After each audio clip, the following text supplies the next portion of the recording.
2 जून 2023 रात के 3 से साढ़े 3 बजे के समय था। चेन्नई से वापस वेस्ट बंगाल की तरफ जा रही कोरोमंडल एक्सप्रेस उड़ीसा के बालासोर जिले के आसपास कहीं जाकर टकरा जाती है। ये समय 3 से साढ़े 3 बजे के आसपास का था, जब हर कोई आराम से चैन की नींद सो रहा था। ट्रेन के अंदर बिल्कुल भी भनक नहीं थी कि आगे क्या होने वाला है। सब कुछ शांति से चल रहा था। पर वहीं पे बालासोर का स्टेशन आता है, जहाँ पर कोरोमंडल एक्सप्रेस एक आयरन से भरे हुए मालगाड़ी में जाकर टकरा जाती है, जिसकी वजह से 3:30 बजे के समय जब हर कोई शांति में था, उधर फ्री बन जाती है। ऐसे उस ट्रेन के लोग अपने आप को संभाल ही रहे होते हैं। वैसे ही वहाँ पे एक और एक्सीडेंट हो जाता है, जो कि एक और सुपरफास्ट एक्सप्रेस ट्रेन का होता है, जो कि कर्नाटका से वेस्ट बंगाल की तरफ जा रही थी। क्यों ये दुर्घटना इतनी तेज होती है, एक्सीडेंट इतनी तेज होता है कि जिसकी वजह से हर किसी की हालत बहुत ज्यादा गंदी हो जाती है। कहीं कहीं तो बिना सर के शरीर और सिर्फ सर, बिना हाथ के शरीर, ऐसे कई नज़ारे भी देखने को मिल रहे थे। बहुत ज़्यादा गंदी हालत हो जाती है।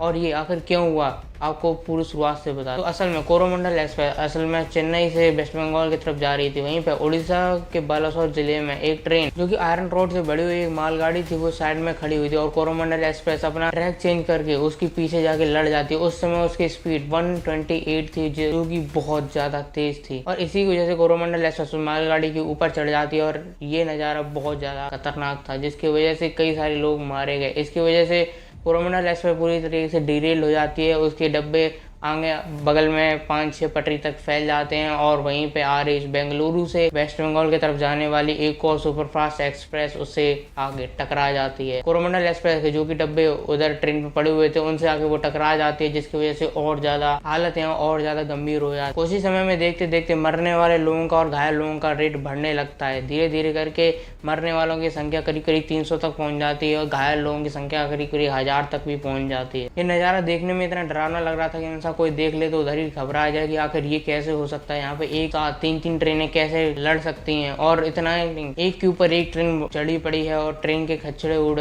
पड़े हैं इधर से उधर, ट्रेन के डब्बे उड़ के गिरे हुए हैं और ये बहुत ज्यादा डरावने वाला मंजर था। जिसके बाद तुरंत इसकी कवरेज पूरी मीडिया में होती है। उसके बाद जो कि उड़ीसा के वहाँ के लोग थे, उनको बहुत ज्यादा हेल्प करते हैं। जितने भी लोग थे जो घायल थे, और उन सबको ले लेकर हॉस्पिटल तक जाते हैं। और वहाँ पर इतना ही नहीं, कई सारे लोगों को ब्लड डोनेट करने के लिए बहुत ज्यादा लाइनें लगती हैं। पूरे गाँव से, पूरे जिले से लोग आते हैं अपना ब्लड डोनेट करने के लिए। पर इतना उन लोगों के लिए अच्छा था जो कि उधर घायल हुए थे, पर उन लोगों के लिए बहुत ज़्यादा बुरा था जो कि वहाँ पे अपनी जान गंवा बैठे थे।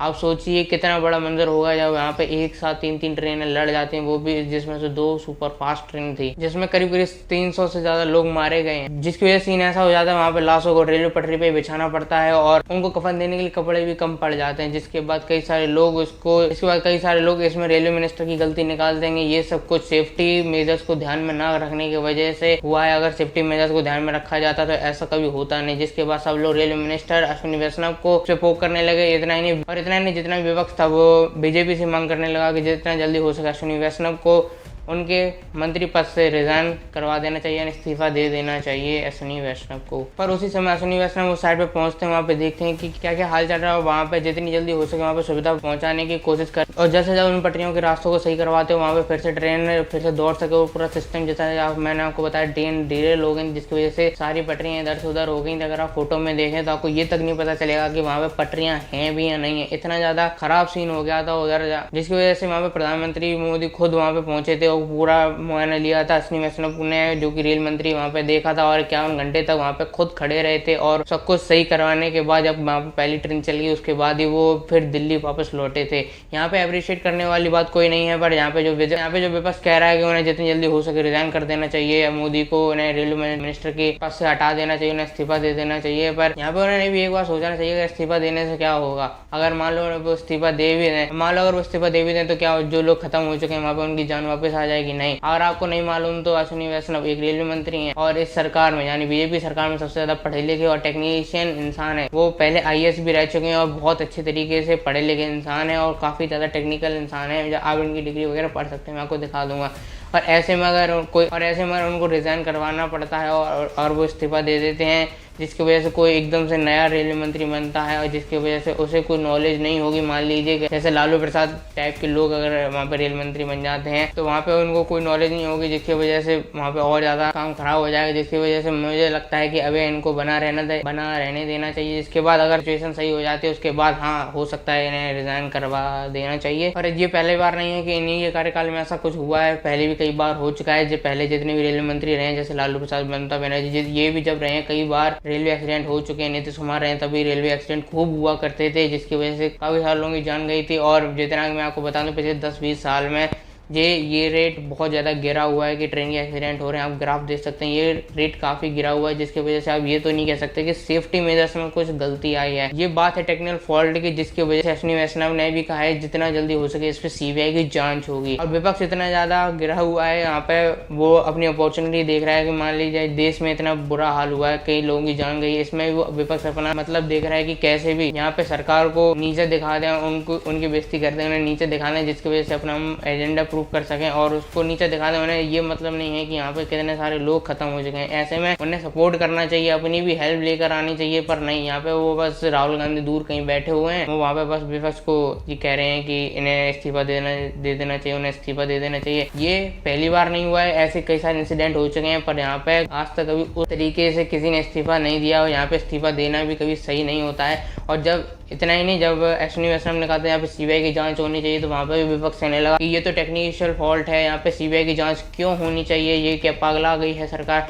तो ऐसा बिल्कुल भी नहीं है। कई कुछ टाइम पहले ही वहाँ पे देखा गया है कि इन ट्रेनों के साथ कई बार छेड़छाड़ हो चुकी है, कहीं आग लगाई जा रही है, कई बार कोई और ट्रेन नहीं बल्कि कोरोमंडल एक्सप्रेस को भी पलटाने की कोशिश की गई है, इसका एक्सीडेंट कराने की साजिश रची गई है, जिसकी वजह से यहाँ पे शक जाता है कि शायद ऐसे ऑर्गेनाइजेशन का कोई रोल हो सकता है। अगर होगा तो पकड़ा जाएगा, नहीं होगा तो कोई बात नहीं, टेक्नीशियन फॉल्ट समझ के उसको सुधारने की कोशिश की जाएगी। पर सीबीआई की जांच यहाँ पे होनी चाहिए। जो कोई भी पकड़ा जाता है, भले वो राइट पार्टी का हो या फिर लेफ्ट पार्टी का, कोई भी हो, अगर बीजेपी सरकार का भी हो, उसे भी पकड़ के उसे सजा देनी चाहिए। भले कोई हो, उससे फर्क नहीं पड़ता, अगर वो सिस्टम का ही है तो भी उसे सजा मिलनी चाहिए, और सिस्टम के बाहर अगर टेररिस्ट है तो उसे भी सजा मिलनी ही चाहिए। क्योंकि इसी वजह से आज हमारे देश में करीब 300 से ज़्यादा लोगों की मौत हुई है, जिसकी वजह से सीबीआई की जांच होना बहुत ज़्यादा जरूरी। और इतने नहीं, ऐसे में विपक्ष को भी देखना चाहिए, ऐसे में जितना हो सके वहाँ के लोगों को सपोर्ट करें, पर नहीं सिर्फ एक विपक्ष का दल बनकर वहाँ के लोगों को बस क्रिटिसाइज कर देना और गंभीरता को ना समझना, यही आजकल पॉलिटिक हो गई है हमारे देश की, चाहे वो कोई भी पार्टी का हो। और यहाँ पे सबसे ज्यादा हंसी तो तब आती है जब लालू प्रसाद यादव जैसे लोग, जो खुद एक बार रेल मंत्री रह चुके हैं, इतने सारे घोटाले में पकड़े गए हैं, वो यहाँ पे